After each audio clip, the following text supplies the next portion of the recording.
strap your cummerbund together, clip this, and then behind here you'll have your tank, which will be hooked right here with your regulator attached to it. So it'll go just about like this and sit like this. So then you'll take your low pressure inflator hose and hook it into here. And this allows you to inflate and deflate your BC so you can get buoyancy. This right here is your primary regulator, which will be in your mouth. This is your secondary, which your buddy, because you always stay in teams, in case they run out of air or something was to happen. So they are able to breathe off of your oxygen. This gives you the depth that you're at and also how much air you have in your tank. So it allows you to know when you need to go up. There are also computers that will tell you these things also, but if you don't have a computer, your depth gauge is the best to go by. Some also have compasses in the back. This one does not, but some do, so it'll give you the direction in which you need to go. And right here, if you're on the surface in distress, there is also a whistle that you can call somebody to help you. Okay, this is other equipment that's necessary to keep you safe underwater. First, you got your fins. It's going to help you swim, so it's a lot easier underwater, especially when you're in a current. You'll have your boots to protect your feet, especially in these hard plastic fins.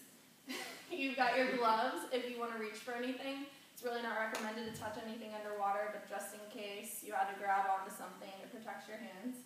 You have your wetsuit in case you brush up against any of the coral reef. This one's a shorty. They also have long ones, which would be long pants, and it'll cover your long arms.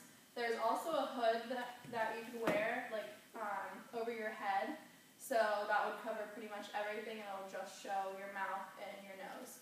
And then, of course, your goggles, so you can see underwater. It'll help you see clearer. And then your snorkel for when you're on the surface, and you don't want to use your regulator. Okay, now that we know how to properly put on our equipment and what our equipment's used for, we're going to learn about how the risks are and how to mitigate them. The first one is barotrauma, which is when you're descending into the water too quickly. It can cause a pain in your ear, in the middle of your ear. Then we have decompression sickness, which is more commonly known as the bends. That's when you're ascending too quickly, and this can cause you to have a rash, disjointed joints, or it can even cause you to die. Nitrogen narcosis is when you're descending too quickly, and it's when you have too much nitrogen in your tissues, and this can cause your sensory nerves not to work very well. Then we have sea life. There's many poisonous sea life in there, and they may even attack you, so stay away from them. And then there's also defective equipment, which is if your equipment's not working correctly. To mitigate the risks of barotrauma, decompression sickness, and nitrogen narcosis, it's really important to be trained effectively. Make sure you know all the proper procedures for ascending and descending into the water. Make sure that you ascend and descend slowly so that you can equalize the pressure.